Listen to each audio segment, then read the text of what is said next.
Hi, I'm Mrs. Econowiser, and you're about to listen to the second FIRE Meetup Amsterdam with the godfather of FIRE, J.L. Collins. That's FIRE as in Financial Independence, Retire Early. J.L. Collins is the author of The Simple Path to Wealth and the blog jlcollinsnh.com. JL has inspired thousands to spend less than they earn, invest the surplus, and avoid debt. His writings certainly changed my life for the better. I don't have any professional recording equipment, and unfortunately there was a lot of background noise. However, I still think you will enjoy this recording. You can follow my blog at econowiser.wordpress.com or follow me on Twitter at econowiser and follow my journey towards FIRE. Have fun listening. Okay, FIRE friends, let's get started. First of all, a warm welcome to the man of the hour. And his lovely wife Jane, of course. And to Bianca, who arranged this. Thank you. And I promised to start blogging again at Econowiser. Because you encouraged me, so now I have to, right? The real promise is you have to do an update of your investing for Europeans. Definitely, which I will. Okay, we're going to get started with a couple of questions that were crowdsourced by the FIRE community as well. So have a list of those, and then, when we've gone through those, there's lots of opportunity for everybody to ask Jim questions. He's not an expert when it comes to the Dutch tax system, but he hates it just as much as we all do. So that we have in common. At some point we'll stop the Q&A session and we'll just mingle and get to know each other a bit better. Does that sound good? Yes. Okay, great. Well, Jim, first of all. Oh, Bianca. Yes. So lovely to have you here, Fancy Jim. meeting you. Yeah. Which personal decision you made has had the biggest impact on your path to FIRE? Oh, I think far and away my savings rate.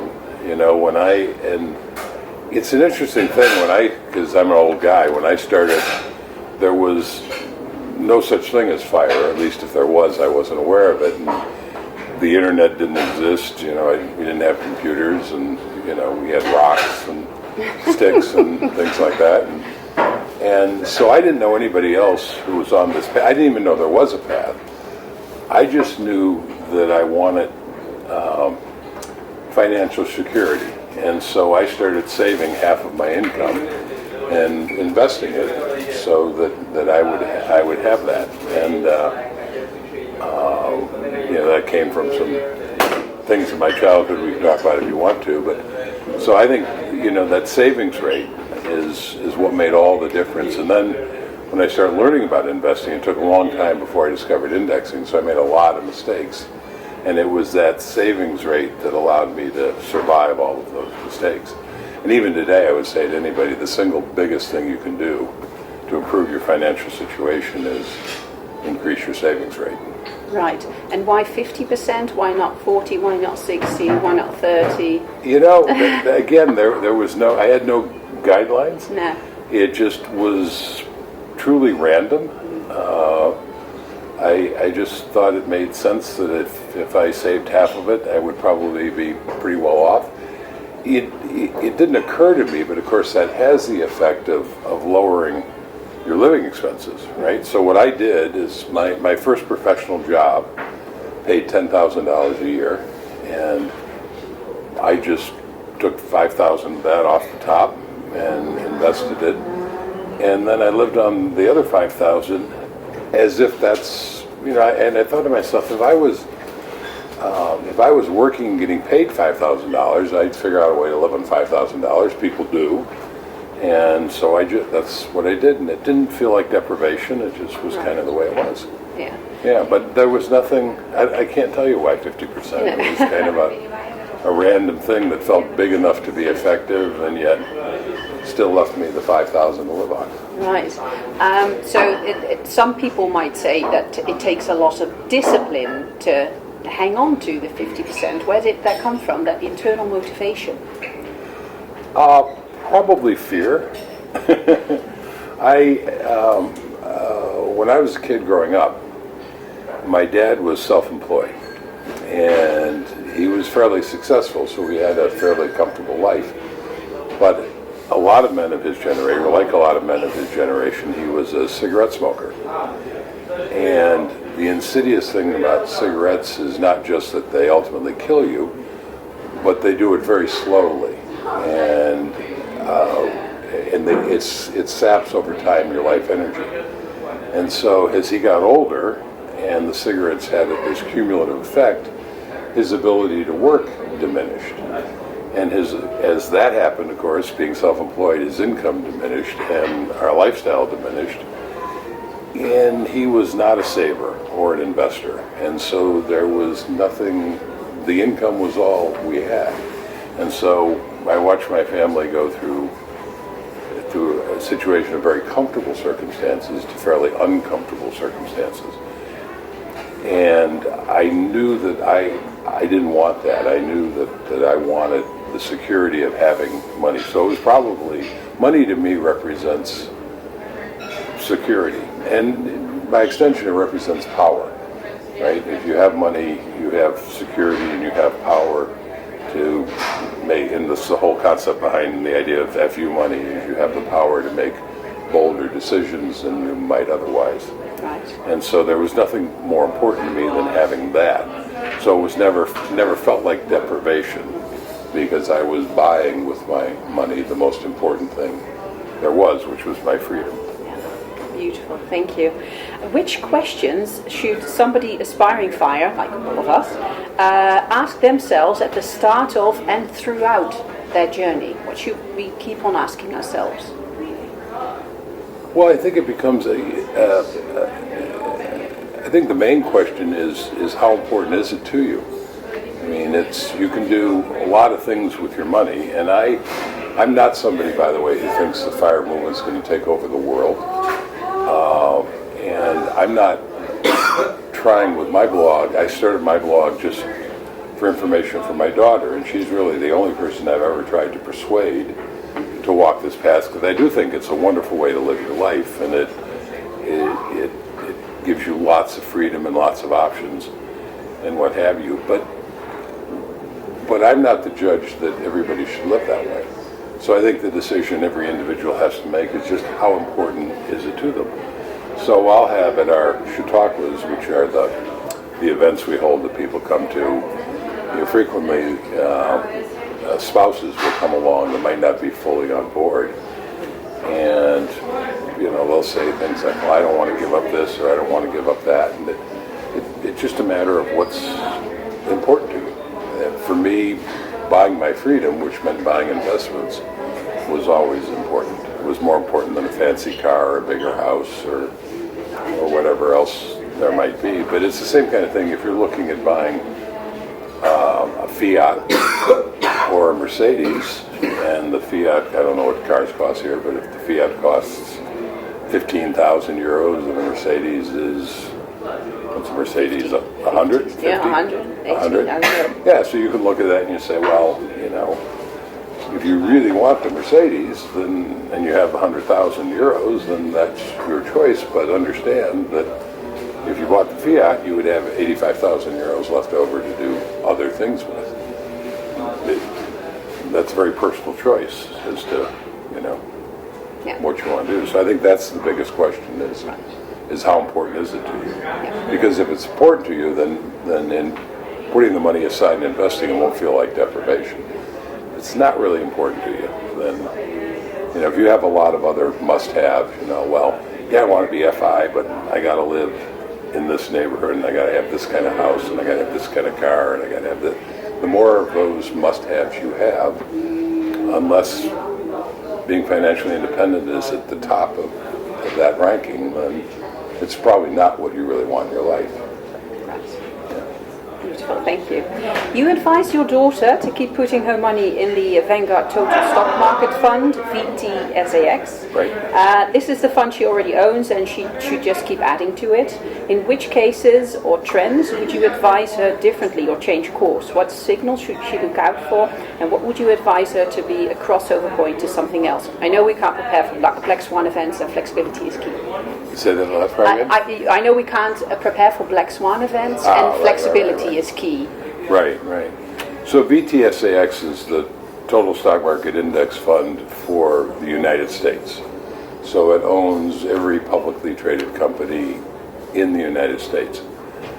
And the United States is at the moment the largest economy in the world, and it's the dominant economy in the world. So I feel comfortable being exclusively in the U.S. And when you own VTSAX, you own the largest U.S. companies, and they are by definition international companies. So as the rest of the world grows and prospers, which it has done since World War II pretty consistently, I'm still benefiting from that international growth. So that's why I don't feel the need to own an international fund.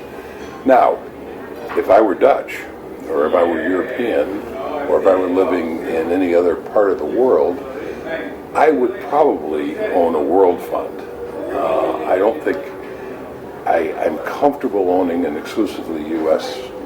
fund because I'm an American and I'm in that culture and I'm closely attuned to it in a way that none of you would probably be, and you probably wouldn't have that comfort level. And I also see a time, and this is another reason why my recommendation to the people in this room would be a world fund, where eventually Americans and my daughter will want to be in a world fund. And so that's the conversation she and I have. And my thinking behind that is that the world economy since World War II has grown tremendously and steadily. And coming out of World War II, the U.S. was far more dominant than it is today. I mean, it was 90% of the world economy was U.S. based because the U.S. was the only country in World War II that didn't fight that war on its own soil, other than Pearl Harbor. And so it was the only country that wasn't bombed to ruins. So it's not surprising coming out of that war that we were dominant, all of our factories were still standing and blah, blah, blah. And but the rest of the world didn't stagnate. So as Europe rebuilt, as Asia rebuilt, their economies got better, and their piece of the pie, if you will, got steadily more and more, and the U.S. piece of the pie since World War II has been shrinking. Now, that's not a bad thing for the U.S. because the pie itself has gotten so much bigger. So the U.S. share of the pie is about 50% now, but that is a much stronger economic position than coming out of World War II, just because the world economy is so much better, and we benefit, we being Americans benefit from the growth of the rest of the world, as do you and the Netherlands and everybody else in the world. I see that trend continuing. You know, I see the world economy growing, and I see other parts of the world, their share getting bigger and bigger, and the U.S. share, percentage-wise, getting smaller and smaller, even as we're prosperous. And at some point, when it gets someplace below 50%, I'm not sure where that is, then I'm going to say it's probably going to make sense for Americans to step up and go to a world fund.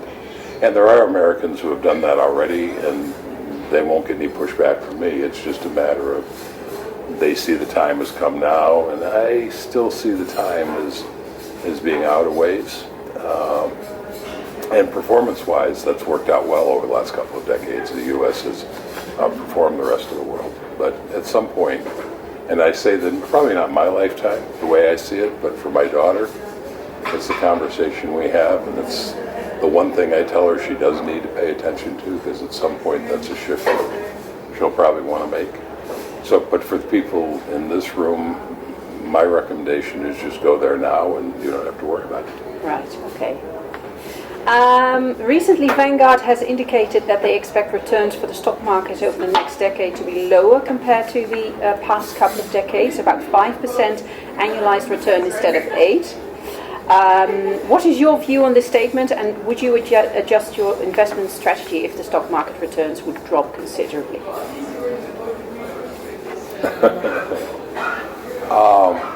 Well, my view on that statement, as much as I love Vanguard, and I do love Vanguard, is it's nonsense. I mean, it's nonsense, because when anybody says that, stock market returns are going to be 4% for the next decade or 40% for the next decade, they're predicting the future, and nobody has a crystal ball that allows them to do that. I have no idea what the returns over the next decade will be. I do know that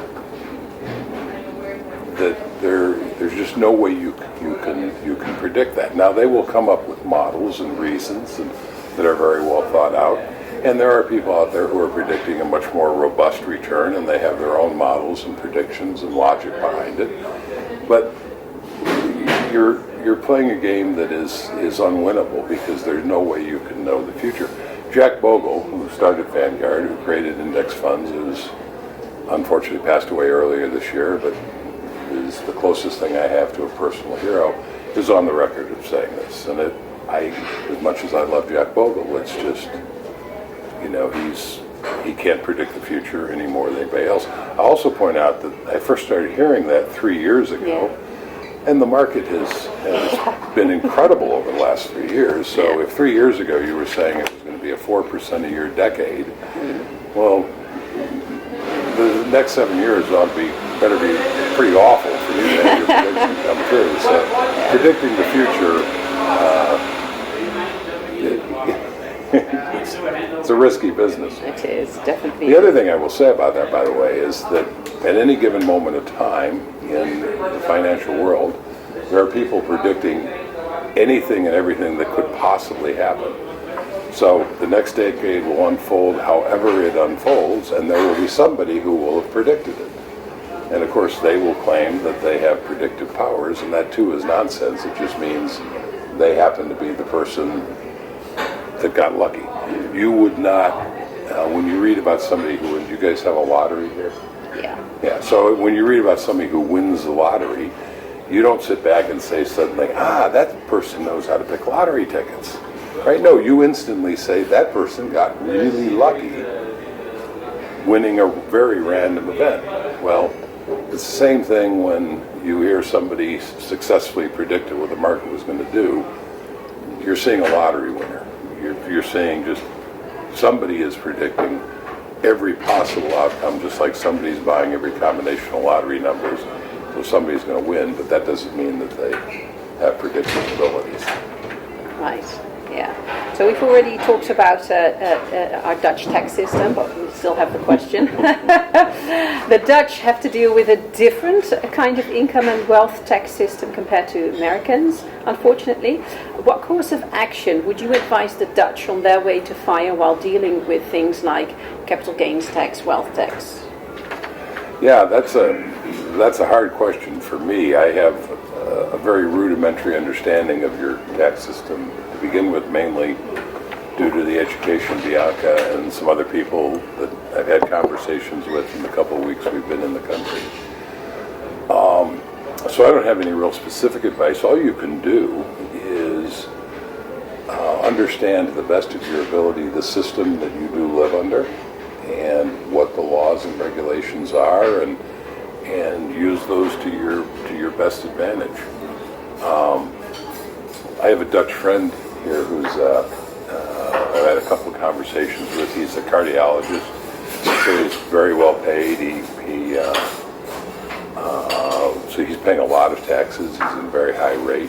Again, I don't quite understand it, but he's created a company which helps him save that provides some tax advantages. And he, by the way, feels a little bit guilty about that. He's a big believer in the Dutch system, and that the fact that he's a high income earner means that he should pay more. And so his accountant created this thing for him. He's uncomfortable with it, and I'm like, well, it's the law is the law, and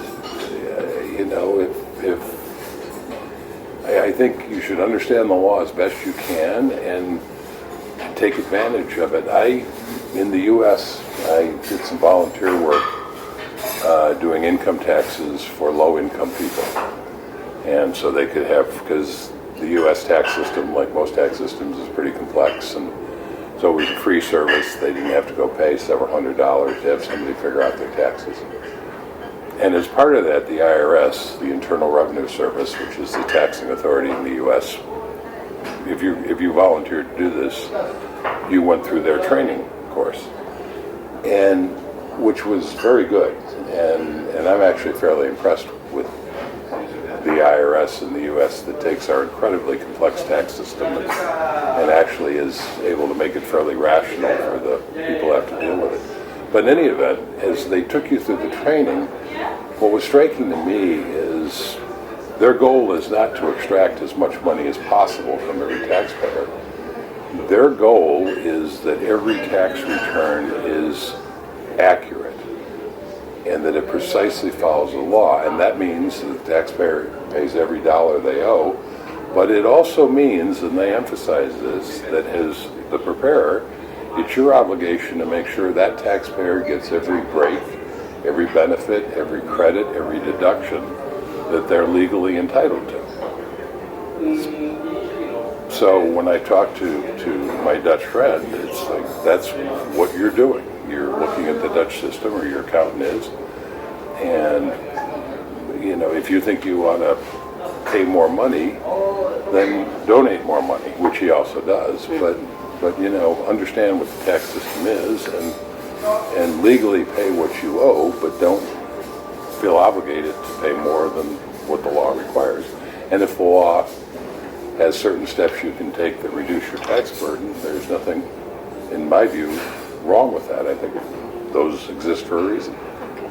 Yeah, that's beautiful. You already touched on your father. What lessons about money did your parents teach you? If any lessons at all? Well, they didn't. Yeah, they were not investors, so they didn't really teach me any lessons. The lesson I learned was the experience of my father's health and the impact that had on our family livelihood. But they were not savers or investors. I do remember my dad at one point. I think he bought some stock, and somebody had given him a tip on some hot stock to buy, and he bought it, and his hot tips typically don't work out, and so he lost a bunch of money. And I remember saying, well, I'm never going to buy stock again. But that's just not the way the market works. So. Right. Yeah. But when did you think of, I'm going to buy myself a stock? How did you conjure up that idea then? Well, I remember I don't remember how I conjured up the idea. That's a great question. I don't actually remember how I conjured it up. And there's a side of me that says, wow, watching my father, or hearing my father talk about how he lost money in the one time he tried it. Right. I would have thought that would be an obstacle, but it wasn't for whatever reason. I remember when I first started working in my first professional job, and I'd accumulated some savings, and I knew I had to do something with it. I decided I was going to buy stock, and I didn't know anything about it. I knew nothing. I knew absolutely nothing. And of course, again, there was no internet, and so I walked down the street I was working in downtown Chicago at the time, and about a block or two away from my office, there was a stockbroker had an office, and I walked into that office one afternoon, and I said, I want to buy some stock. Take my money. Right, pretty much. And the receptionist said, well, fine, and she found some guy, and I went back, and I remember I had $5,000, and I remember saying to him, I worked hard for this money, I don't want to take a lot of, all the typical things that beginners say who don't really understand how it works. I don't want to take a lot of risk, and blah, blah, blah. But I do want to invest it. And looking back on it, I have to give this guy credit. I think he did pretty well by me. I wound up buying, at his recommendation, half the money went into Texaco, which was an oil and gas company that's since been merged into other companies. And the other one went into Southern Company, which was a utility in the U.S. in the southern states. And I didn't have any understanding of what I had bought at the time. I do now, and looking back on it, Oil and gas was a pretty good industry that was moving. This would have been in 1975, 76 in there. So oil and gas, with the Arab oil embargo of the time, was an area of growth, and utilities were very stable, high dividend payers, and so I think he did pretty well by me.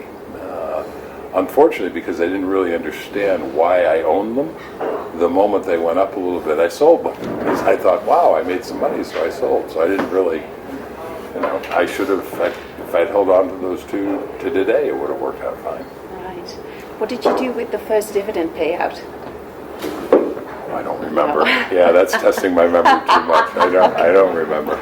Yeah, I do know that I probably got it in cash, because in those days I don't think you could reinvest dividends. Okay. Yeah. Wow. How do you and Jane talk about money and investing, and what kind of money and investment strategy would you advise couples who have just discovered the FIRE movement? So, investing is not something that Jane is interested in. It's not a topic that is engaging to her. But she does realize that understanding it's important, and it's particularly important because the actuarial tables of insurance companies suggest that I am going to die well before she does. And I think it is a very dangerous thing to have one spouse handle the investments and the other spouse not know what's going on. Because if the spouse who handles it dies, then the other spouse has a real problem. And I had a good friend of mine about 4 years ago at a disturbingly young age, and he was, you would never have predicted that Joe was the guy who was going to drop dead at 57. He was lean, healthy, worked out, took care of himself, and he literally dropped dead at 57, and he had handled all the investments. And his wife, Debbie, had no idea what they had. In fact, I remember she said to me shortly thereafter, I don't even know if I can stay in the house. And so, on top of dealing with the grief and the tragedy of suddenly losing her husband, she had to deal with the uncertainty of not knowing where she stood financially, and then the challenge of trying to figure it out. Horrible thing to have to go through. So Jane knows exactly what we own. She knows why we own it. She knows where it is. Every time we adjust an allocation, she sits with me at the computer while I do it, so she can see mechanically how we make that adjustment, how we sell, which we did just recently, where we sold some stock and bought some bonds to bring our allocation back in line because the market's gone up so strongly recently. And I also, this is one of the things that I think is a valuable part of the way I approach investing, and that I talk about in my blog and my book, is that it's very simple, and I'm structuring it so when the time comes, she won't have to do anything. She won't have to think about, well, gee, what do I do in terms of investments? What do I do now? And I think that's important because in the U.S., I don't know how it is here, but if your spouse dies and you have money, you become a target. And of course, there are no secrets in this modern world of ours. And there are a lot of sharks out there, and who are going to come with all kinds of, you need to do this with your money, you need to do that with your money, you need to, all kinds of nonsense. And she'll be in a position of saying she doesn't, and knowing that she doesn't need to do anything. So she doesn't need to listen to any, because once you start listening, then it's so easy to get drawn in because they're very slick. I have a post on the blog that I would encourage, if you're interested in this, that you all read. It's called "You Too Can Be Conned." You can find it using the search function. But one of the points I make in there is, this is not like a movie. Con men aren't wearing sleazy clothes, and they look like the most trustworthy people you have ever met. Right? So they come to you at the time when you're vulnerable, and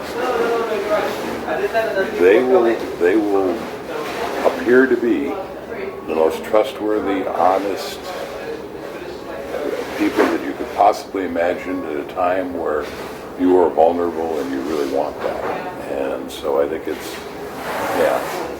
So I think it's you need to make sure your spouse understands exactly, if they're not the ones handling the money, that they understand what you're doing and why you're doing it, and what the game plan is for, if you happen to go first.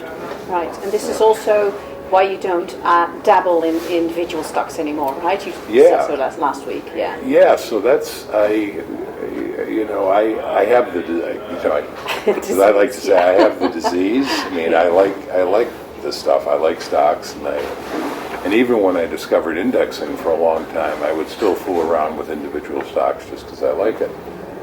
And it occurred to me a few years ago that it was silly to do. First of all, individual stocks are a silly thing to do, basically, period. And your investments are not where you should find your entertainment. Okay, I mean, investments are not. People say to me, "Oh, I don't want to invest in indexing. It's boring. I want to. Picking individual stocks is fun." Well, yeah, okay, I get that. It's fun, but your investments are not where you should be having your fun. I mean, your investments are there to support the other things you do to go have fun. Right. So I finally realized that the amount of money that I was once I discovered indexing, the amount of money I was willing to put at individual stocks was so small that even if I was right, it really didn't move the needle. I kept it small, so if I was wrong, it didn't move the needle. But of course, that also means that it doesn't move the needle if you're right. And then it occurred to me that if I have 3, 4, 5, 6 individual stocks and I die, Jane's going to be stuck with saying, why did he own these? What were his plans? So anyway, once I figured that out, I dumped them all and never looked back. Right.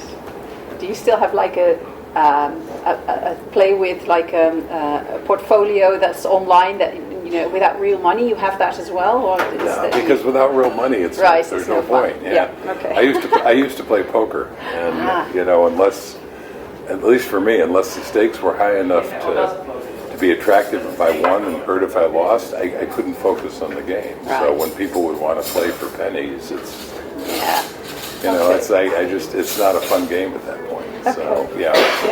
So I don't play. No, okay. Do you expect global trends like climate change to affect the stock market? Should an investor anticipate on these trends, and if yes, how? I know that the market is self-cleansing, but... So, climate change, in my view, is a real thing. I think there's no question the climate in the last few days is pretty good evidence. Could you phone President Trump about that? I think, what we don't know is what that really means and how it's really going to unfold. And, if it turns out to be that we've crossed some Rubicon and it's a civilization-ending event, then none of this conversation and nothing you invest in is going to make any difference. So the only thing that is going to make any difference is either that the changes to our civilization that climate change causes are things that we can adapt to, or we figure out a way to solve it. And in both those, so there are 3 options, right? Either it's a civilization-ending event and it's game over for all of us, or we figure out how to adapt to it, or we figure out how to mitigate it, or a combination of those 2 things. And so those are the only 2 options that I pay attention to, because the other one just is beyond our control at this point, doesn't matter. And those 2 things, if they happen, will happen by virtue of capitalism. They'll happen by virtue of the markets. They'll happen because smart, concerned, ambitious, entrepreneurial people will be out looking for solutions. And to the extent that they find those solutions will be the extent that the companies they build and start to find those solutions will grow and prosper and eventually become publicly traded, and that will benefit for it. So I think, it'll have an impact on the stock market, and if it doesn't end civilization, it will probably be a good one. So one of the reasons, by the way, that I look at going back to one of your earlier questions, I look at all the reasons that people say we have to expect lower returns going forward put out, and you look at that stuff, you say, wow, that makes a lot of sense. But then you sit back and you say, yeah, but on the other hand, we could be on the verge of a whole new technological revolution that might be based on addressing the issues around climate change, as an example, and other issues. Climate isn't the only major issue that we're facing as a planet. And we might be on the verge of the most spectacular returns in history. And I'm not predicting that because I don't know, but there are different ways to look at it. So, yeah. Right. Nice. Okay, which topics are a waste of time to think about when pursuing FIRE? Oh, thank you. You're welcome. Which topics are a waste of time? Which topics are a waste of time to think about? In your book you say, well, I shouldn't have worried so much. But what should we, Oh, okay. What should we not think about, not worry about all the time? Yeah, civilization-ending events, right? Yeah. So, if in fact we've crossed the Rubicon on climate change and we've irreversibly damaged the planet to the point where it won't support us as a species or a civilization, well, that train has left the station, and so I wouldn't worry about that. If I had the technological chops to work on something that might make it better, I would certainly do that, not just for the planet, but boy, if you can figure out something along those lines, you're going to do very well for yourself. If an asteroid comes hurtling out of space before we develop the technology to divert, but that's probably not going to happen. I mean, the planet's been around for a long time, and the idea that it's going to end in our lifetime strikes me as hubris, as pretty arrogant. I mean, my guess is that we will muddle through, and if we muddle through, we'll do very well with our investing. So I tend not to worry about those things. I have a post that I put up, I want to say last year, called Too Hot, Too Cold, Not Pure Enough. And it was basically a reaction to comments that I got on the blog of people who say, like, oh, indexing is if you were just a little more aggressive and you did this and you tweak, your performance would be a little bit better. And then other people come and say, oh, your recommendation of being so heavy in stocks, that's way too aggressive. You should so that's too hot, too cold. You find whatever allocation balance works for your personal temperament. I think always trying to tinker with your investments beyond the core basic philosophy that I talk about, an approach I talk about, is a waste of time. I've said on the blog, if there was a way to consistently outperform the index over time, and it took a little more work, then that's what I would have written about. So people pay me a backhanded compliment sometimes, saying, well, this is great advice for beginners who don't want to work too hard and don't want to really learn about investing. It's like, no. This is, yes, it is that. And it has the great advantage of being simple, but it also has the great advantage of being more powerful. Yeah. I was interviewed by Farnoosh Torabi, yeah. And who's, I don't know if she's well known here, but she's pretty well known. I listen to her podcast. Yeah, and she has a question at the end of most of her interviews with something like, if you were given $100 million, what would you do with it? And she gets typical answers like, I'd buy a 7-slice toaster, I've always wanted one or something. So I, of course, throughout the interview, am talking about VTSAX and buying index funds, and so she asked me that question, and I said, I'd put it in VTSAX. Yes, yeah. And then I would spend the 4% threw off. I mean, it's, it's what Paul Pant also touched upon in recent episodes, right? If you're over-optimizing your finances, I mean, it doesn't move the needle. So, cure cancer, but... Well, not only does it not move the needle, but it can easily move the needle the other way. Right. Yeah. So, investing is one of those weird things. Most everything else we do, and this is what makes it so hard to understand and appreciate it, and so counterintuitive. So probably everything else we do in our life is improved by putting more effort into it, right? That's true of your job, that's true of your exercise routine, that's true of your health, that's true of your relationships, that's true of everything we do in our lives. You get a better result if you put more effort in it, except investing. Investing it's a weird thing that if you get a couple things right, which is what I talk about in the blog and the book, and then you just leave it alone, forget about it. My daughter doesn't have any real interest in investing.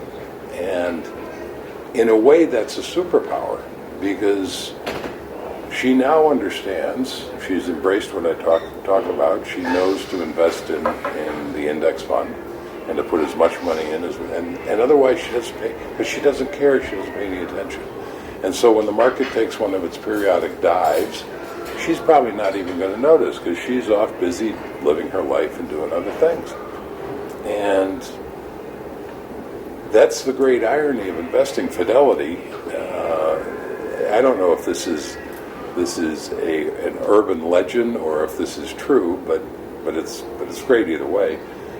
Fidelity, according to the story, Fidelity is a big investment company in the U.S. that you may have heard of, or may not have, but anyway, the story goes that they did some research to find out which group of investors did best, because one of the pieces of research that's very interesting is that people who invest in any mutual fund, on average, do less well than the fund itself. And you think about it, and then you say, well, how can that possibly be true? I mean, if you invest in the fund, you're going to do exactly as well as the fund does. The reason they do less well is they try to trade in and out. They try to time the market. So Fidelity said, well, what group of people does best? And the conclusion they came to was dead people. Dead people had the best results because, of course, they didn't fool around with it. The second best group was people who forgot that they owned the fund, because, again, they didn't fool around with it. So, yeah, you get a couple things right and then you leave it alone. And if you try to tinker with it or optimize it, you are just as likely to hurt yourself. You're probably more likely to hurt yourself than any improvement you might have, because the research is pretty convincing that outperforming the index over time doesn't happen. Unless your name is Warren Buffett, but yeah. Well, it's an interesting thing about Warren Buffett too, because one of the theories is there are people like Warren Buffett and Peter Lynch and who appear to have done it. But one of the theories says, well, is it because they really have this extra skill that we don't have, or is it just that with a random draw somebody has to, just like the lottery winners? And I don't want to take anything away from Warren Buffett, and I don't know what the answer to that is, but there is, I just put it out there, there is a school of thought that says that it might be no more than random chance of the lottery winner. The other thing I would say about Warren Buffett, and when he started, and I don't know what his performance was when he started, but presumably it was very good. He was on a level playing field with everybody else trying to do it. But in more recent decades, because of his position, Warren Buffett has access to things that the rest of us don't. So, for instance, in 2000, 2007, and 2008, when we had the big crash, and Goldman Sachs was on the ropes, well, Warren Buffett had the cash to bail them out. And because they were on the ropes and he had the cash, he had the power to extract an extraordinarily attractive deal from them that paid off very handsomely when the market turned around. So, there is that element that exists for him now. Yeah. Plus, Warren is also into index investing, right? Well, that's a striking thing, right? Warren is not out there saying just do what I do. No. Which some of my readers, it makes my skin crawl. Some of my readers say, well, I'll just do what Warren does. I'll pick individual stocks. And he became a billionaire. No. Well, good luck. Yeah. Have fun. Godspeed. Yeah. Final question. You mentioned Mike Tyson in your book. You even suggested somebody give your book to him. Has that happened? Has Mike Tyson ever picked up the phone and contacted you? Well, you still look okay. You don't look. You look like you've suffered from a punch in the face, so that's good. So I'm a little surprised you would assume that I would be the one looking bad in that context. Everybody knows. I mean, it's very daring, right? Does everybody know who Mike Tyson is? Just okay. So Mike Tyson, one of the great boxers of all time, and just ferocious in the ring. In fact, I use that example in talking about Warren Buffett when people say, "I'll just do what Warren Buffett does." Well, that's like saying, you know what? I'll go out and I'll go through the same training routine that Mike Tyson goes through, and then I'll get in the ring with Mike Tyson. Well, yeah, there's a little more to it than that. So good luck with that as well. To answer your question, no. As far as I know, Mike Tyson is unaware of my book. Right. As far as I know, he's not read my book. He has certainly not reached out to me. And if he ever does, I hope he has a good sense of humor. Yeah. It does kind of break but the Mike Tysons of the world it does break my heart because here's a guy who has had this enormous talent and made an enormous amount of money because of that talent. And going back what I was talking about with spouses and passing away in the shark circle, well, if you stumble into a profession that pays you a lot of money, the sharks circle immediately, and they just devoured Mike Tyson because he didn't know any better, and there was nobody evidently who was giving him legitimate guidance. Right. They were all out to take advantage of him and to pick his pocket and to encourage his worst spending behaviors, and that doesn't just happen to him. I chose him because he's a striking example, and I was just, he's an athlete that I'm very impressed with watching, but yeah, and it's not just athletes, by the way, but it's if you're a highly successful lawyer or doctor, it doesn't mean you know anything about investing, and the sharks know that you don't know, and they also know that you're probably too arrogant because you're at the top of your legal or medical or whatever profession. You're probably too arrogant to admit what you don't know, and that makes you an ideal victim. So they will, certainly con men, and there are certainly con women, so I use the word man generically. But they certainly prey on uneducated and stupid people, but not as much as you might think, because those people don't have money, right? They go where the money is, and the money tends to be with educated, intelligent people. And what makes them vulnerable is arrogance, is hubris. They don't think they can be conned. And if you don't think you can be conned, you're the prime victim. Right? So the first thing you can do to protect yourself from that is to admit that no matter who you are, and I'm no different, we can all be conned. It all depends on the approach. Right. Yeah, that's a powerful insight. And the more humble you are about that, the less likely you are to be victimized. Thank you. Yeah. Okay, so those were my questions. Is there anybody else who has a question for Jim? Yay, there's a question. Hi, Jim. So I come from an area in the north of Italy where people work really hard and spend very little. You might be surprised that there is such a thing in Italy. But this is just to say that so I'm doing quite well in bringing in money to my business and saving them. But I'm doing a terrible job in the investment part. You live in Italy now? No, I've been living here in Netherlands for quite a while. And a bit like Jade, I'm not really interested in investing. Yeah. I try a few things, stock, funds, a bit of crypto, And yeah, I never really get like excited about it. You know, Yeah. like wake up in the morning thinking how I can improve my business, and not thinking, okay, how can I invest the money? Right. And yeah, in a way, I think like I'm putting water in a pot that Has holes in it. with holes. Yeah, because yeah. I'm not doing the best with the savings. But yeah, my question is, how important is the investment part, and is it possible to achieve a FIRE without investing, or not being that interested in investing? Well, those are two different questions. So, it's a great. I mean, I love this question in general. So, but I need to dissect it a little bit. So, let me take one of your last things first. Is it possible to hit FIRE without investing?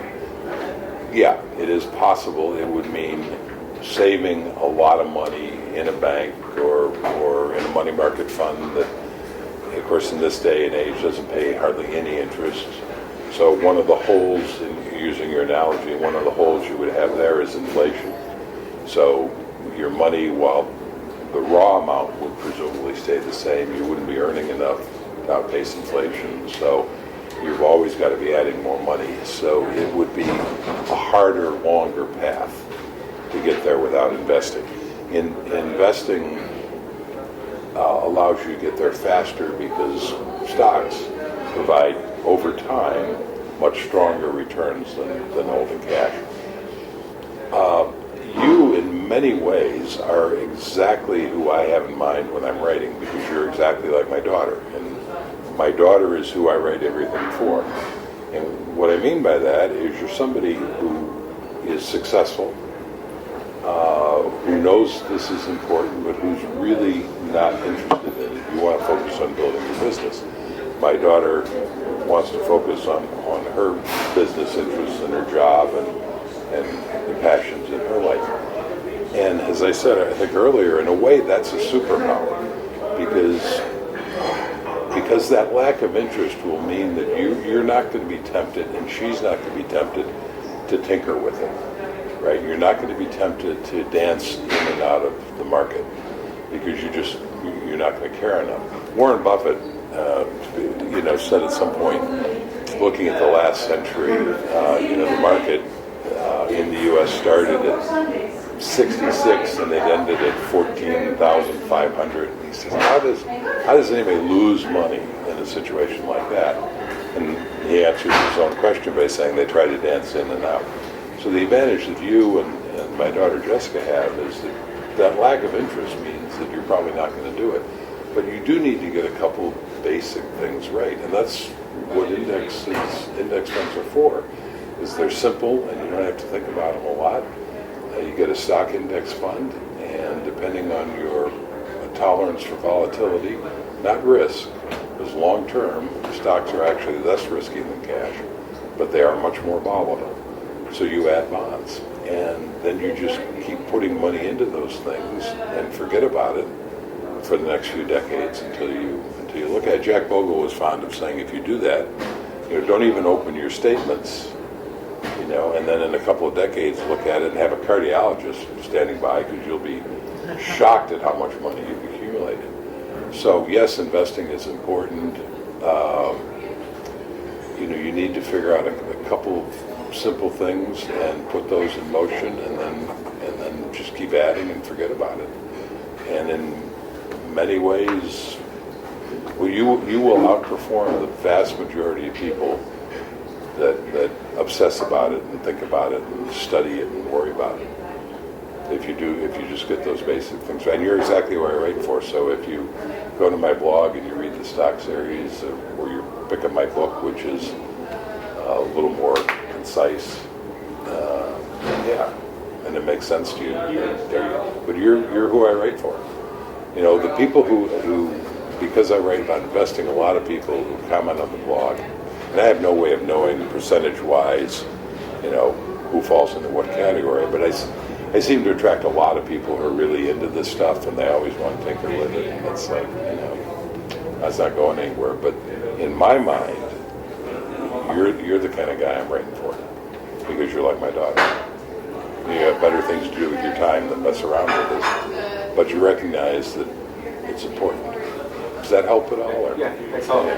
If you're interested, after the Q&A session, I would like to talk to you, and maybe I'll have some recommendations you can do something with, especially for investing here in the Netherlands.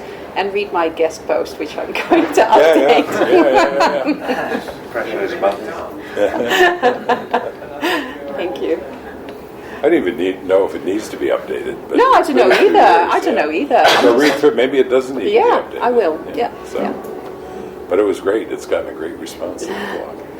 I have probably a little bit different. What is your view on like you mentioned, you had a holiday property, for example, that also brings you income, and the proportion, for example, of dividing your investments between more feasible things like second property for rental or something else, because really main question for me, I'm still finding out where to use money here, how to hide from the taxes. what not to hide, but I mean like not to pay 20 times from the same money, which kind of really sounds ridiculous, like how to diversify it, how to think in future, because my other thoughts also when it comes to the Netherlands is that the land is really a limited resource here. And that is also something probably to think about, unless we start building it from the ocean even more, which they already succeeded with. But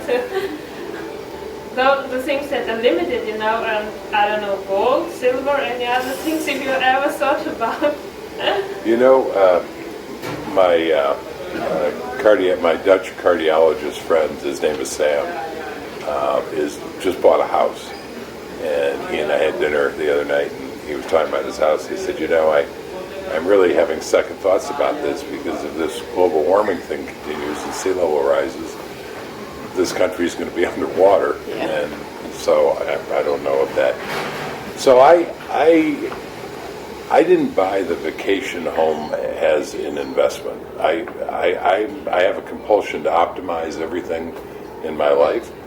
So I bought the vacation home because I wanted to have a place that I could enjoy on this stretch of beach on Lake Michigan in Wisconsin. But I knew because we're fundamentally nomadic, we weren't going to be there all the time, and I didn't want to let it just sit empty.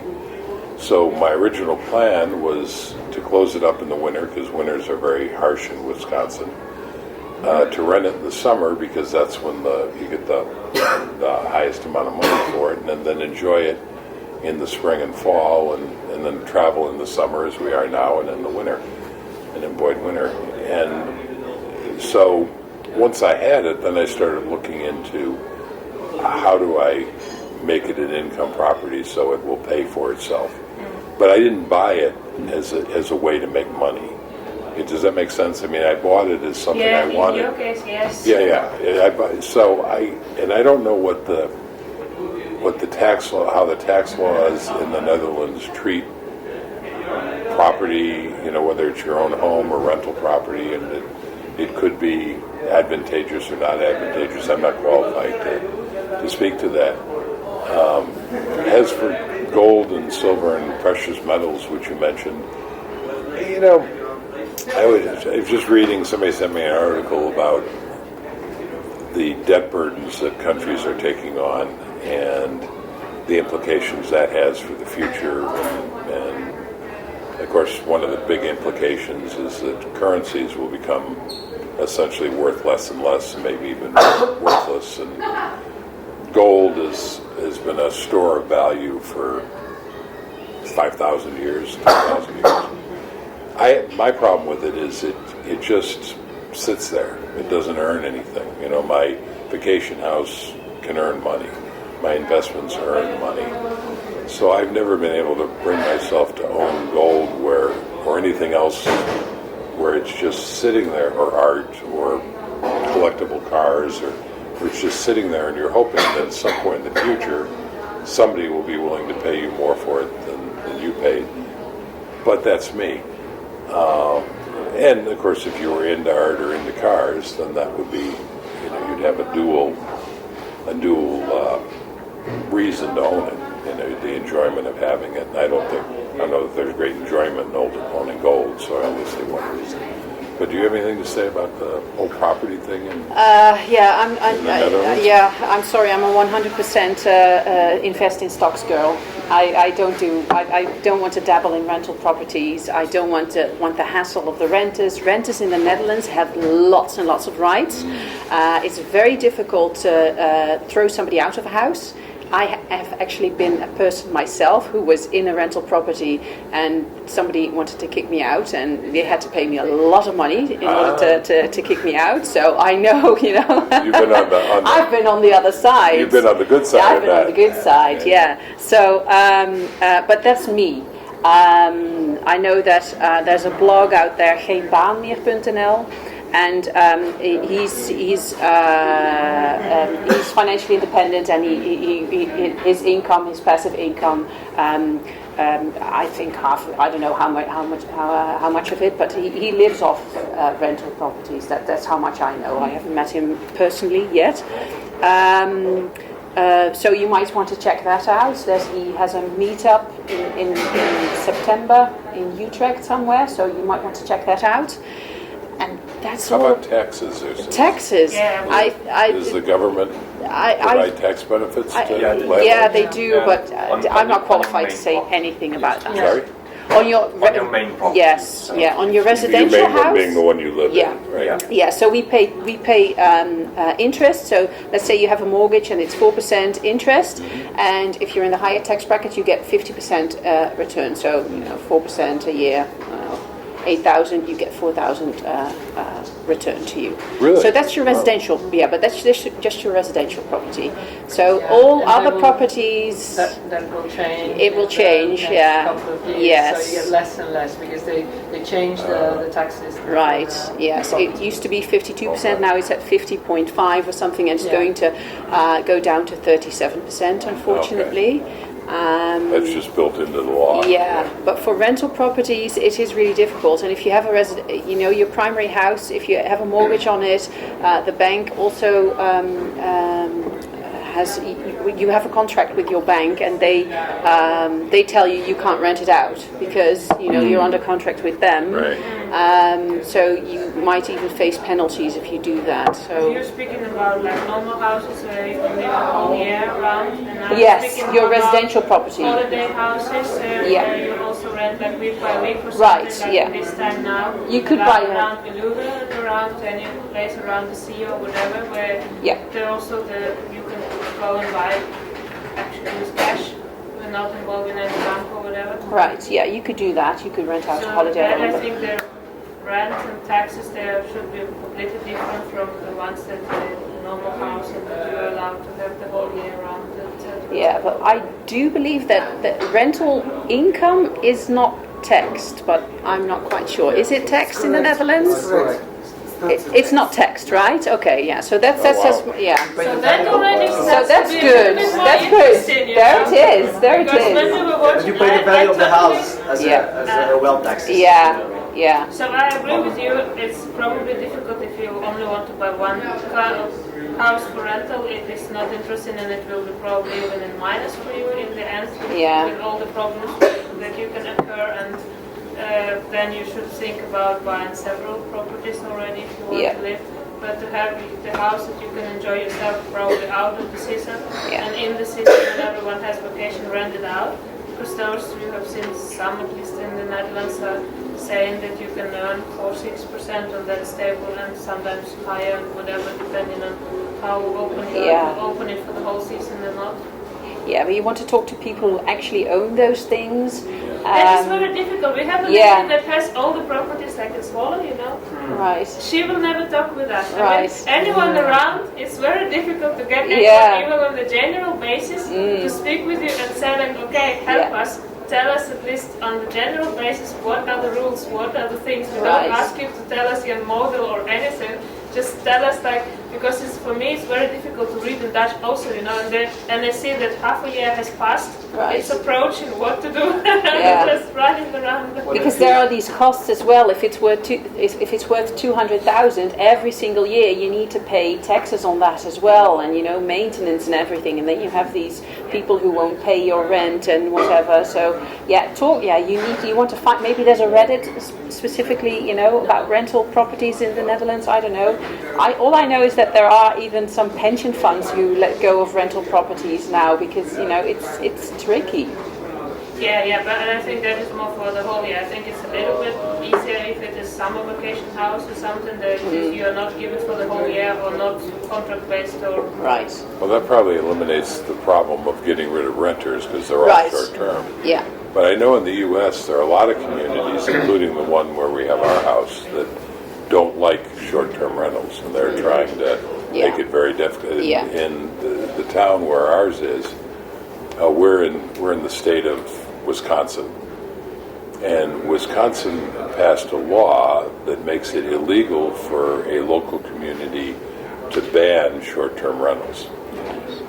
But so what they do instead, and what the town of Holland, we live in the town of where we live in Wisconsin was settled by the Dutch. Oh wow! So we live in the town of Holland, and the town of Holland, which is falling out of favor with me rapidly, they can't ban it outright, which is what they really want to do. Right. So they're putting in all kinds of regulations and trying to make it as burdensome as possible.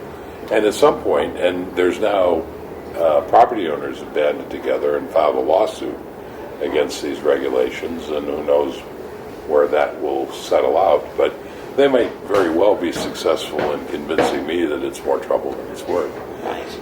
The biggest piece of advice I would give you, though, is even though you're paying taxes, don't rush into something from an investment point of view. I mean, you seem to be very anxious to get out from under this tax thing, and that could lead you to making an investment before you really understand it and cause far more problems than paying the taxes. So take your time and be sure you know what you're doing. Right. Yeah. 8 months already, so it's okay. Okay. Paula Pant always says then, you know, don't let the tail wag the dog. Don't let the tax tail wag the dog, right? Yeah. What's the old saying? Something in haste and repent in leisure. Anyway. Anybody else? Yes, sir. Yeah, so imagine you're retired and it's 2008 or 2002 to 2008, which in the markets in the US they didn't do much, and then suddenly you have 50% down. How do you leave yourself thinking, okay, I have another 4% I have to withdraw this year? Right. Maybe the paradigm shift. Should I get more into bonds? How do you prepare yourself for this kind of drawdowns? Should I go back to work? Sometimes you think, socialism now is the new paradigm and the capitalism is broken.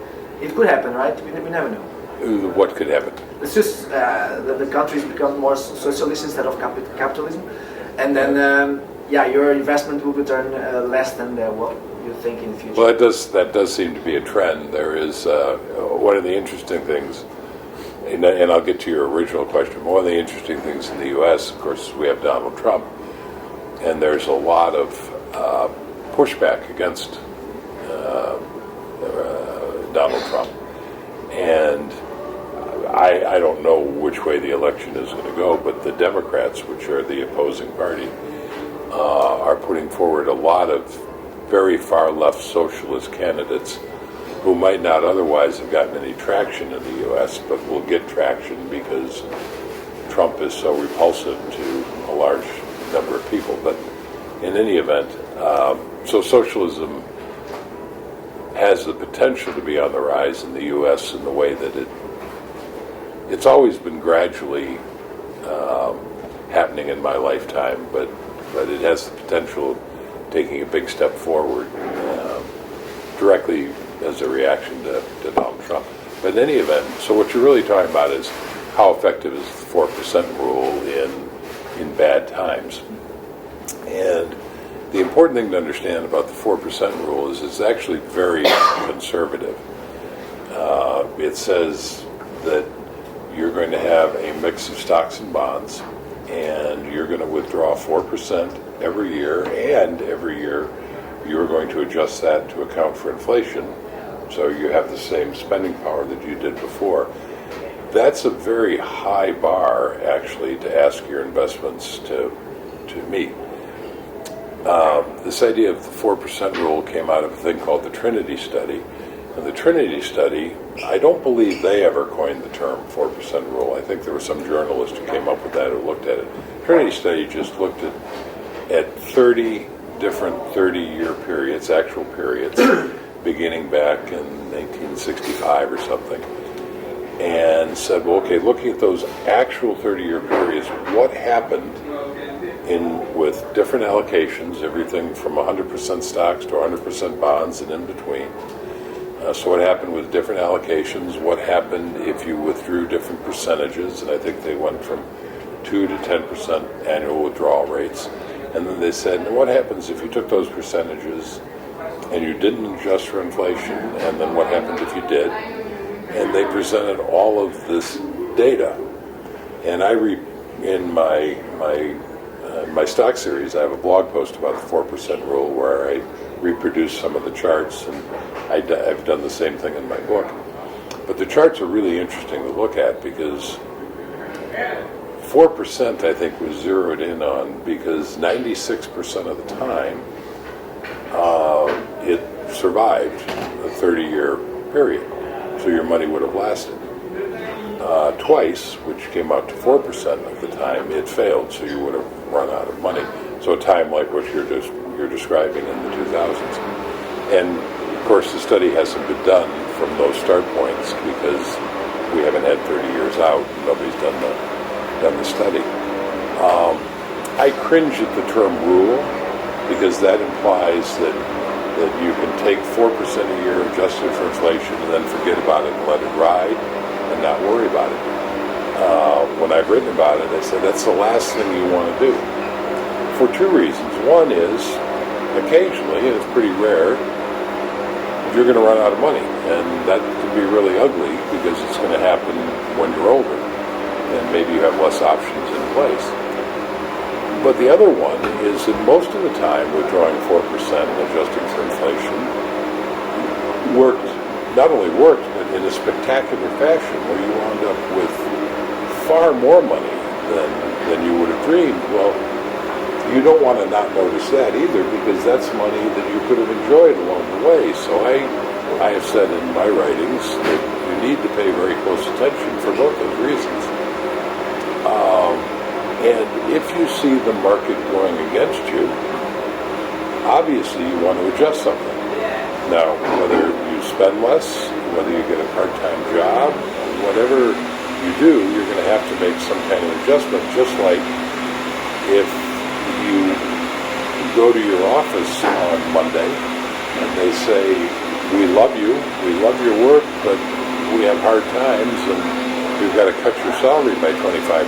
Well, you're not going to continue, at least I hope you're not going to continue to spend money in the same fashion. So I think 4% is a wonderful guideline, and maybe that word change alone solves the problem, but rather than a rule. But you have to pay attention.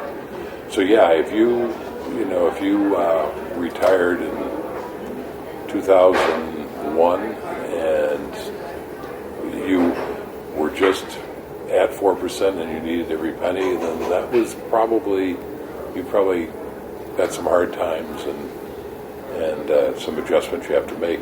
That, by the way, there's a term for that. It's called sequence of return risk, which simply means that if the wind is at your face when you retire for the early years, which means it's the market going down, you happen to retire into the teeth of the bear market, that's sequence of return risk that's inherent, and that's happening, and you just have to adjust.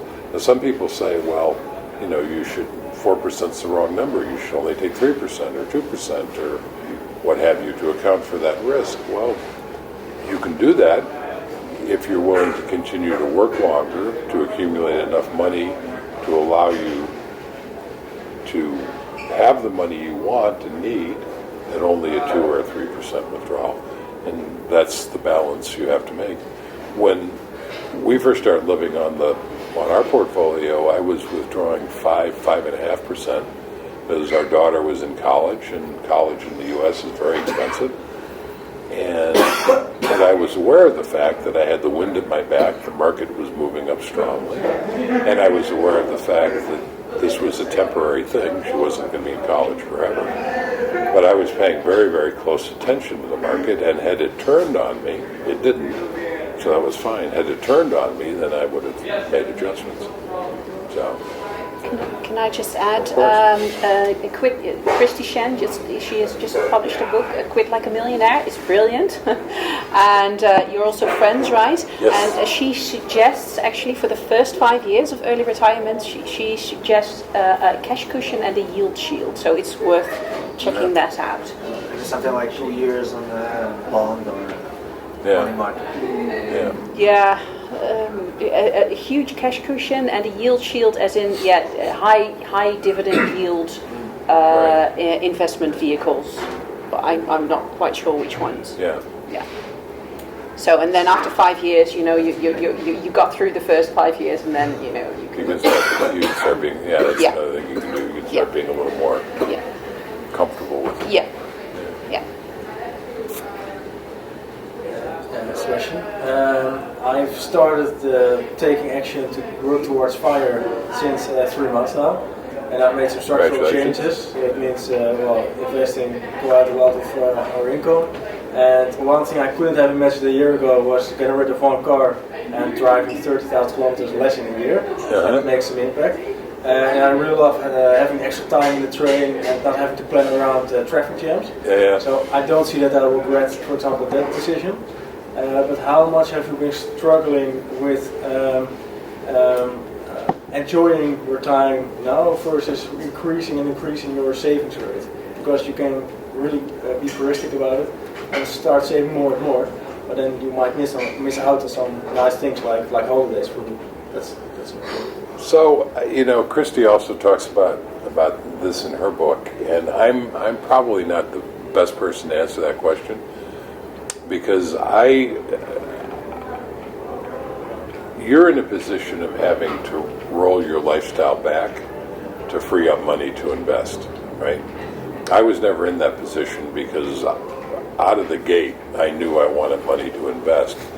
And so, as I said, my first professional job paid me $10,000, and I just, from the very first paycheck, half of it went to investments. I never felt that I was depriving myself. And I, like you, I liked traveling. But I didn't own a car. I lived in a cheap apartment in an unfashionable part of town because I like traveling. And so it's a matter of prioritizing what you like. I had friends who would tease me about where I lived in town, and it's like, why do you live way up there? Why do you, blah, blah, blah. And I'm like, well, because I don't care about that stuff, and I would have to either give up my travel or I might have less for investing. So it's just a matter of what priorities you have. So, and I think it's important to realize that the link between happiness and spending is tenuous at best. Our daughter spent 2 years in the Philippines working for the Peace Corps, and I imagine a lot of you don't know what that is. In the U.S., John F. Kennedy, president in the 1960s, created something that's called the Peace Corps, and it's where not always young Americans, or Americans of all age, but mostly young, are sent to other countries in order to be of service, to help.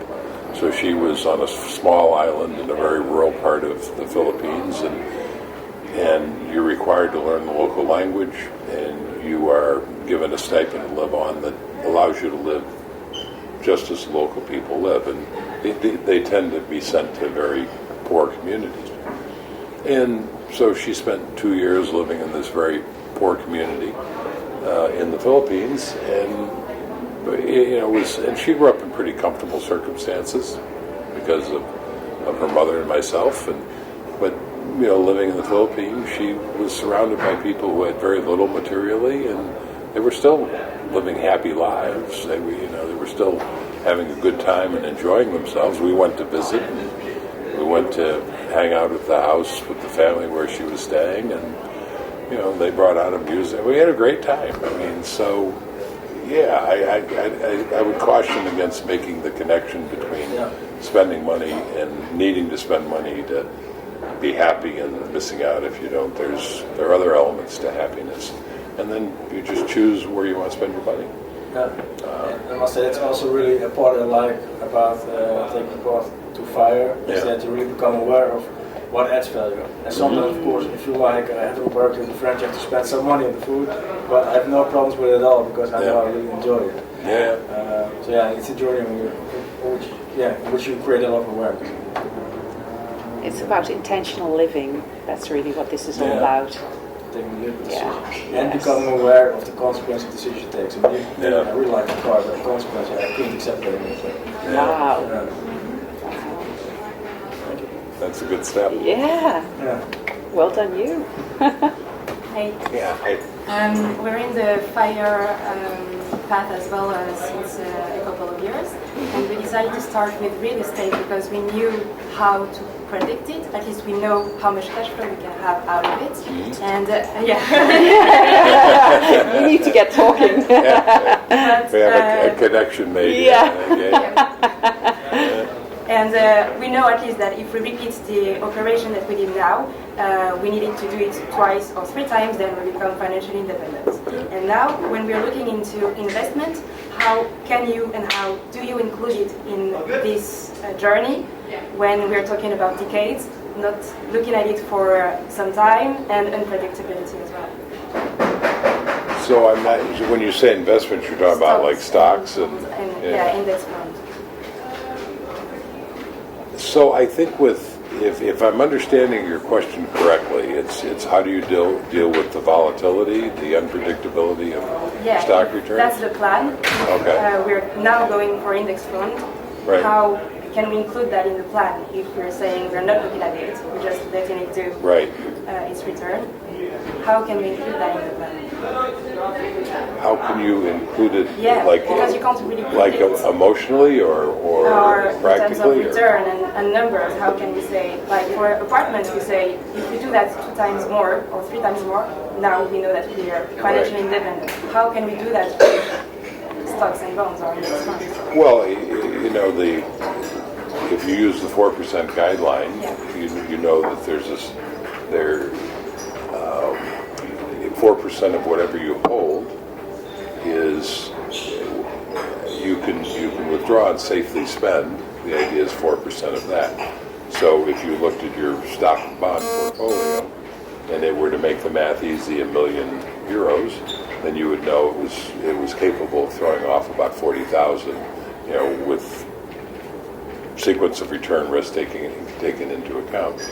Or you could reverse that and you multiply by 25. So if you multiply 40 by 25, is that kind of what you're asking? Or I have a feeling that's not the question you're asking, though. It's just we are really thinking about going into this, trying to diversify, not staying in real estate. And I'm thinking, how can I forecast maybe, or know how close I'm going to get to my financial independence? Now I decide to go for this kind of investment.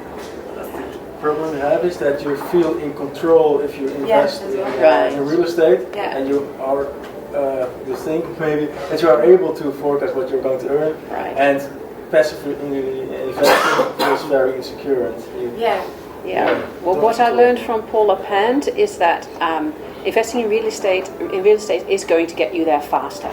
Because you buy this house and maybe you have a down payment or whatever, and immediately you have a passive stream of income. Well, passive-ish, because somebody needs to fix the toilet. I don't know how you arrange those kind of things, but there's a stream of income there, and you can do this snowball effect then, because then it allows you to buy another one, and then buy houses. Start to buy themselves. So I see the magic in that. But that's I don't know how much you want to diversify, because she also owns. I mean, she's famous for her real estate investing, but she's now sort of pissed off at, she's like, real estate investing is not the only thing I do. It happens to be a part of my portfolio, but I also own index investments. Well, I think Paul has done what you're talking about doing. So, looking at it from a couple of different directions, I'm not sure if I'm going to answer your question or not, but give you a little bit of perspective. First of all, real estate is probably more volatile than people think it is. The thing is, you don't know moment to moment, day to day, what a given house is worth, right?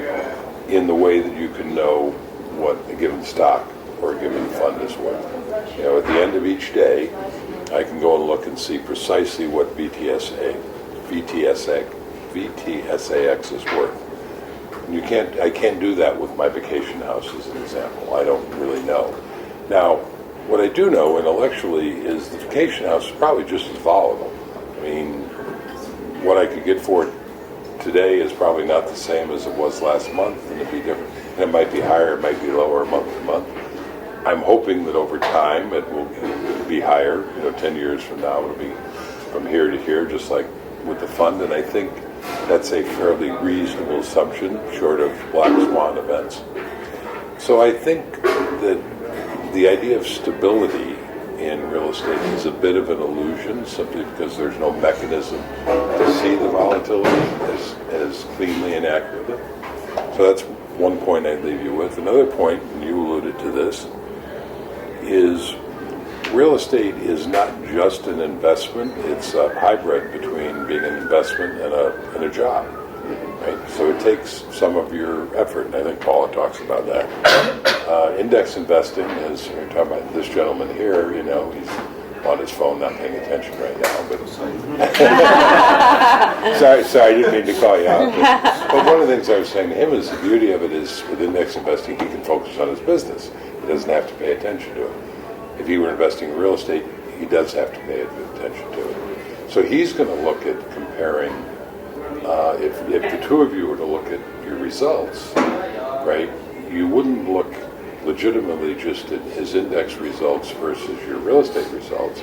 You'd have to look at his index results plus the building of his business that he has the free time to do compared to your real estate, which is taking part of your time.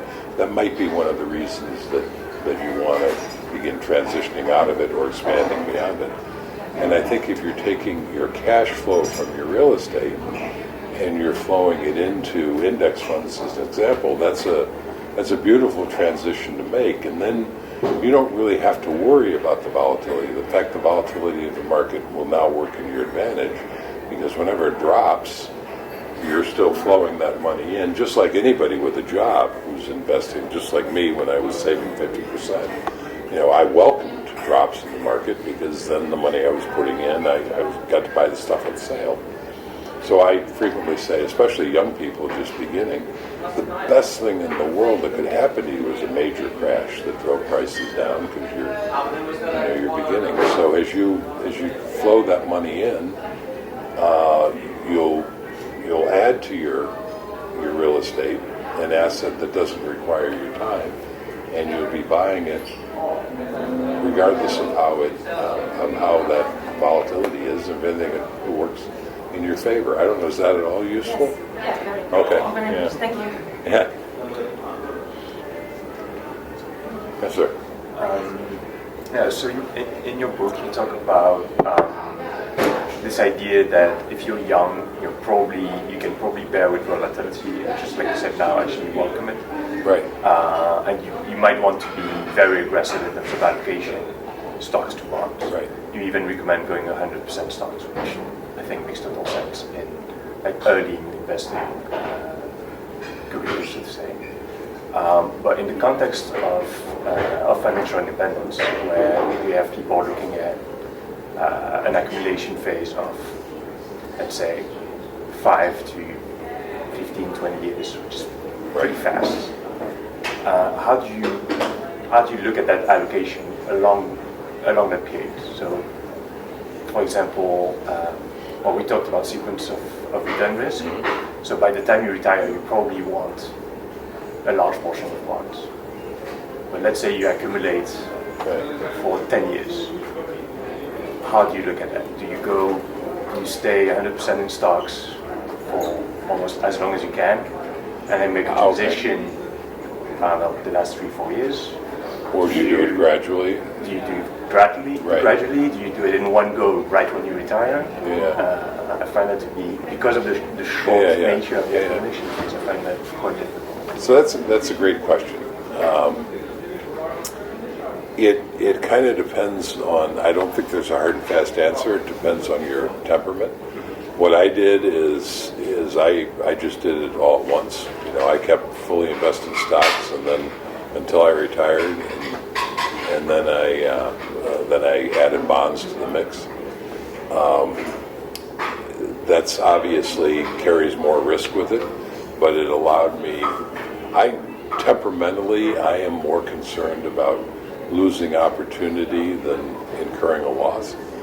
So had the market gone dramatically against me, I might have continued to work another year because I had that flexibility. So a lot of it depends on those kinds of things. How adamant are you about retiring on a given date? Are you in a job that is soul crushing and you just can't wait to get out of it? Then I would probably transition gradually so no ugly surprise derails your timing. On the other hand, if you say, I kind of like my job, it's not bad, I'd like to retire in 5 years, but if I can't, hanging on for another couple of years, then I would be more aggressive staying on this. As the more stocks you have, the better your performance will be over time, but the greater risk you have of volatility. And if you have a transition in your life, and it happens to coincide with a drop, then obviously that's the sequence of return risk and the painful thing. The other thing I would say is you mentioned having a large amount in bonds. You have to be careful about that, because if you look at the Trinity study, if you fall below 50% in stocks, then withdrawal rates start not working. So 4% starts not working. So stocks are essential for the long-term survival of your portfolio. And the truth is that the more stocks you have, the greater percentage you have in stocks, the more likely your portfolio is to survive and prosper over time. So I am much more, the common wisdom is to have far more bonds in retirement than I have personally, and that I think is a good idea. A lot of people, they all have 60% bonds or 50% bonds. And I think that's kind of a recipe for hard times over a long retirement.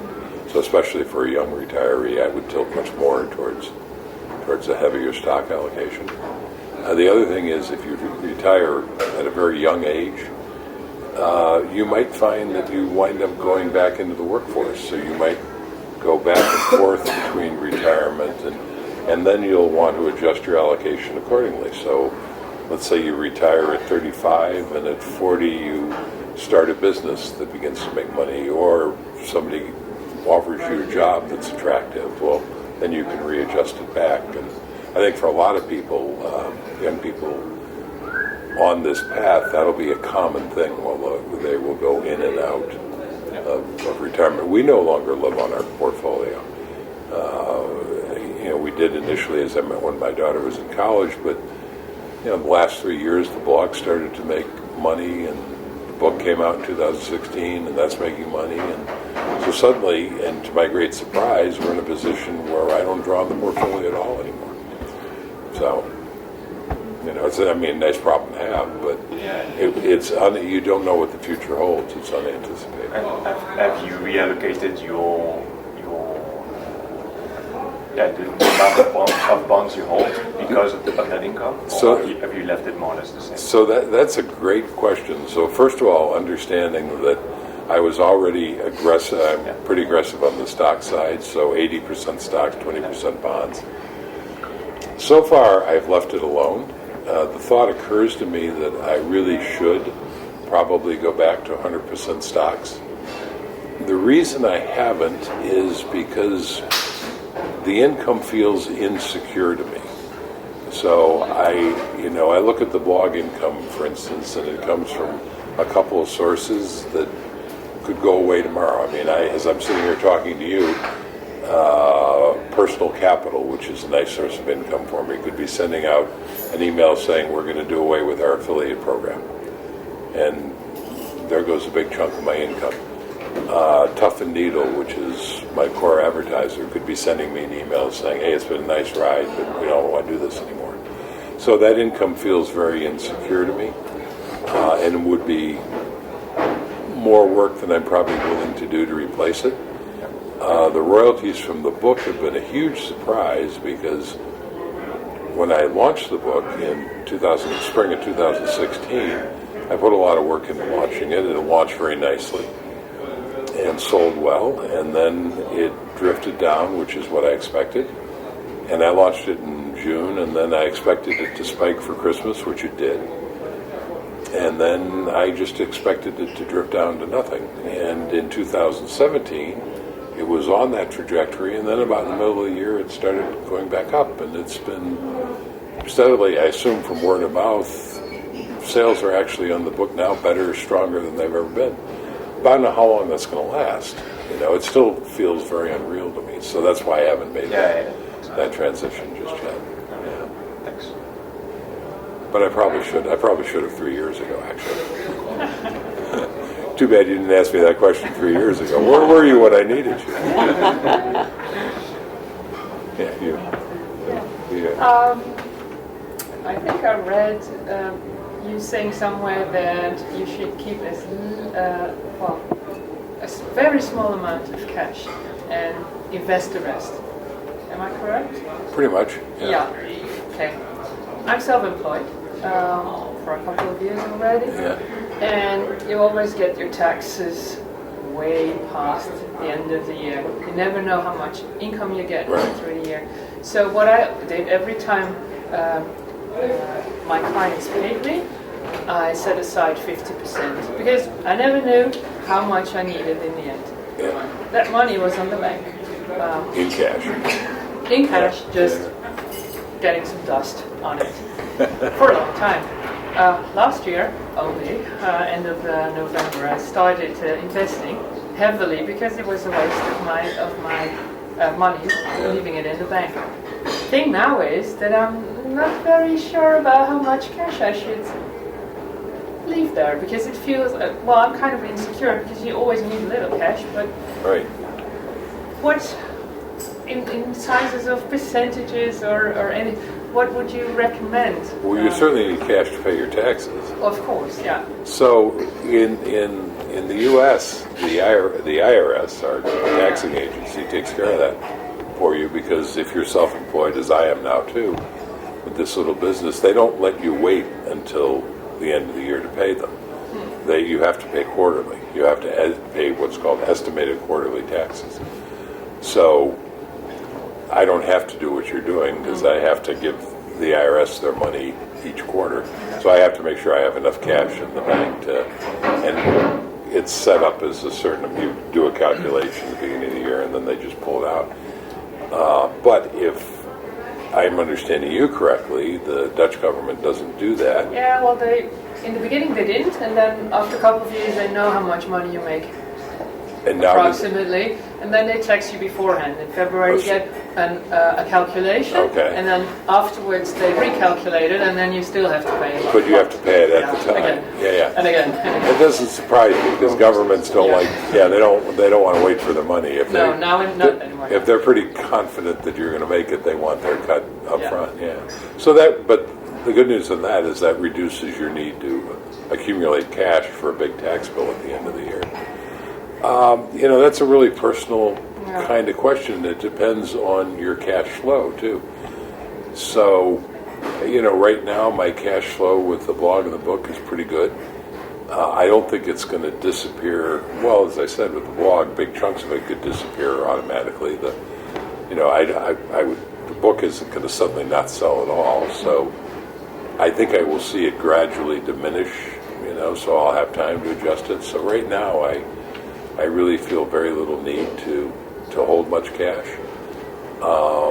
the irony is actually we have at the moment a fair amount of cash because it's, these things have been paying more money than I anticipated and than we need.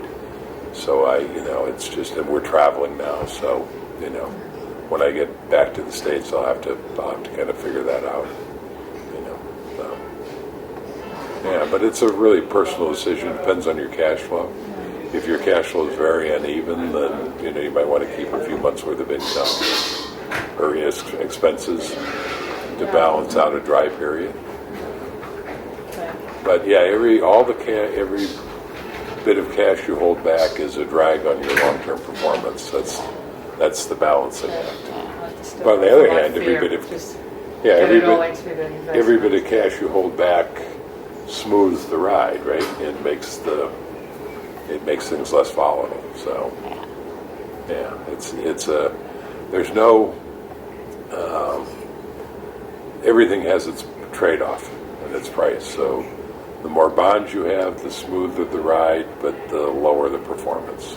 The more cash you have, even smoother and even lower. The more stocks you have, the more it looks like this, but winds up there. So get those euros to work for you. Yeah, I understand in Europe there are even negative interest rates now on deposits. Yeah. Oh well, yeah. Not in the I don't Netherlands. have that much. In Denmark it's really minus now. Yeah. Yikes! Yeah. I mean, Yeah. who would do that? Yeah. The banks maintain it to zero or artificially above zero because otherwise, why would you? Well, by the way, if anybody in this room wants to lend me money and have me pay me interest to take it. Yeah. What a negative interest rate is. Yeah, I mean, you don't have to go to your local bank. The Bank of J.L. Collins. Yeah, I'll take your money and you can pay me interest for the privilege. We can work out a deal. I'm just making that available. Shall we do one or two more questions? Sure. Yeah, one or two. If there are one. Yes, if there are. We may have burned through them all. Yeah. We may be optimistic thinking there Yeah. one or two more questions. So I know what's going to happen. We're going to chat afterwards, and somebody's going to come up and ask me questions, one-on-one, and I'm going to be sitting there thinking, I'm happy to answer those questions, by the way, but I'm going to be sitting there thinking, I wish you'd ask this in front of the group because it's a great question that we would benefit from. Well, so if you're saving a question, I have a most important question. I think it is very difficult to calculate when it is enough, when you can actually buy it, and kind of try to predict in 20 years with the house, with the reparation, or what do I need, or what do I want? Do I want to travel now? It's cheap to go to East Asia, so I will need half of that amount half a year if I will travel for half a year, and this and this and this and this. So, and suddenly you're 60 or 70 and then you don't go back to work, so, and you're running very low on cash or something. And then that is my biggest thought, is like, is it good to work until 40, 45, 50, or do I need 600, 700, 800,000 after I pay down the house? So, do you know, after now you have been living this life, I bet you that not every year you use the same amount of money you take out. Right. So kind of, what is kind of the golden rule, what is the balanced way it is enough to try out? Well, that's where the 4% guideline, rather, I prefer the word guide, that's where that comes in, gives you kind of a way. It's not perfect, it doesn't work all the time, but it gives you a way to think about that, and you can then adjust from there depending on your tolerance for risk, your anticipation of how you want to live your life, whether you think you're expending, you're going to spend more money as time goes on or less. There's my understanding is there's a lot of conversation out in the FI community now about whether 4% is too high and it should be some lower number. But you have to balance that against, how much time do you want to keep working? And how do you feel about your job? How frugally do you want to live? How do you feel about your job? I mean, if somebody comes to me at your talk while we do one-on-one sessions and they say, I'm in a soul-killing job. I mean, it's just killing me. and we need to spend, in our family, we spend $50,000 a year, and I've got $1 million, and I know that's a 5% withdrawal rate, and it's not 4%, what do I do? But this job is crushing me. Well, I'm going to say, quit the job. Because the truth is, when you look at the Trinity study, 5% works 86% of the time or something, and if I'm balancing that against a soul-crushing job, I'm going to take the gamble. And especially if I'm young, if suddenly I get the sequence of return problem that we were talking about and the winds in my face, then I'll figure that out. But at least I'm figuring it out and I'm not having a soul-crushing job. The other thing is that I've noticed in the FI community, people who do achieve FI, and especially at a young age, almost inevitably they go on to do something, and almost inevitably that something winds up throwing off money. I mean, and I'm not at a young age, but a good example with the book and the blog, I never expected it to earn income, and yet here we are. On the other hand, if somebody comes to me and says, our spend rate is 40,000 and we've got $1 million, and according to that I'm FI, and I could quit my job, but I kind of like my job, and I'm hearing all these things that, maybe 3%, well, 3% is going to be better. It is going to be safer. And I'm talking to somebody like that, and they say if it's going to make you feel psychologically more comfortable to accumulate a bigger nest egg, and you're only pulling up 3% when the time comes, and you kind of like what you're doing, then, that's great too. So it really depends on your situation. But one of the things that I hear talked about a lot is the idea of the one more year syndrome, and where people just can't let go because they feel they never have enough, and they just keep working one more year. And so at some point you have to recognize what enough looks like for you. There's a Joseph Heller was a guy who wrote a novel called Catch-22 a long time ago. I don't know if you're familiar with it. Great novel if you have a chance to read it, and pretty successful, and he made a fair amount of money doing it. And the story goes that he was at a party and he was talking to somebody else, and the party was being thrown by a billionaire, and Heller was talking to his friend, and his friend said something to him like, you've been successful, but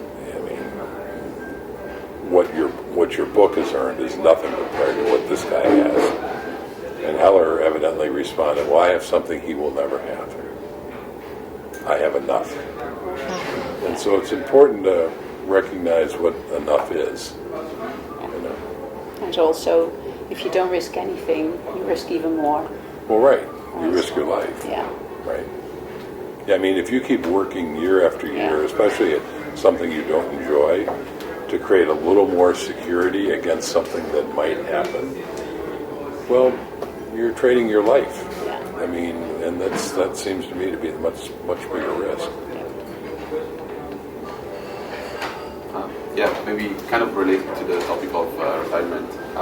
One of the things in the FI community a lot comes up is the idea of, or the principle that you shouldn't retire from something, but you should retire towards something. Mm-hmm. So I just want your impression on how do you experience this? Did you have something very clear in mind, or something that you figure out on the way? How important was it for you to know what to retire towards?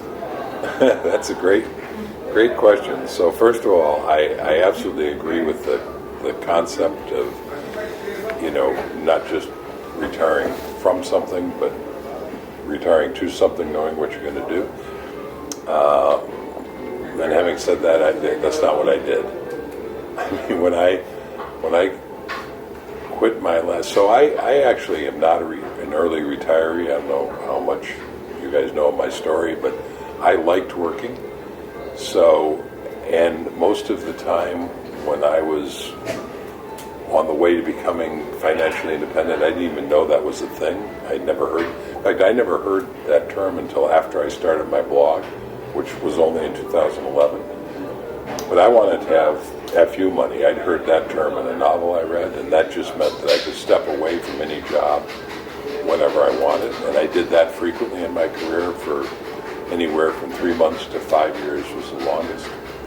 So the last job, I quit. I was not that young. I mean, in 2011 was the first time I ever quit a job with the idea of never replacing it.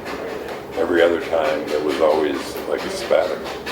And I had no idea what I was going to do. I mean, it never entered my head. And I wound up starting this blog to archive this information for my daughter, because she wasn't listening to me in conversation.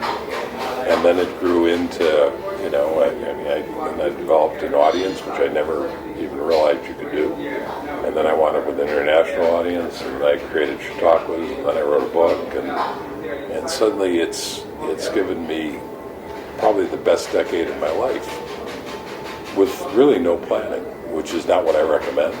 My daughter, by the way, my daughter is very fond of saying to me now, Dad, you owe this all to me, because if I'd listened to you, you never would have created any of this. It's only because I refused to listen to you that any of this exists, and she's right. So yeah, I think it's very smart to think about what you're going to do when you retire, but I wasn't that smart. I got very lucky. Okay. Well, thank you very much. Well, thank you all. Yeah. Great questions. Yeah. Well, it's it's such an honor to have you here, Jim, and such a pleasure to be here. And to do a second round of this meetup. It's wonderful. Thank you so much, and thank you, Jane. Oh, where are you? Thank you, Jane, for being you. So thank you very much. Well, thank you all. As hopefully you can tell, I have a lot of fun doing this. So thank you for coming, and I appreciate the interest. Great. And now the disclaimer. Everything you just heard is pure entertainment. No professional advice was given. Before you make any decision, consult your own advisors. Your decisions are your responsibility.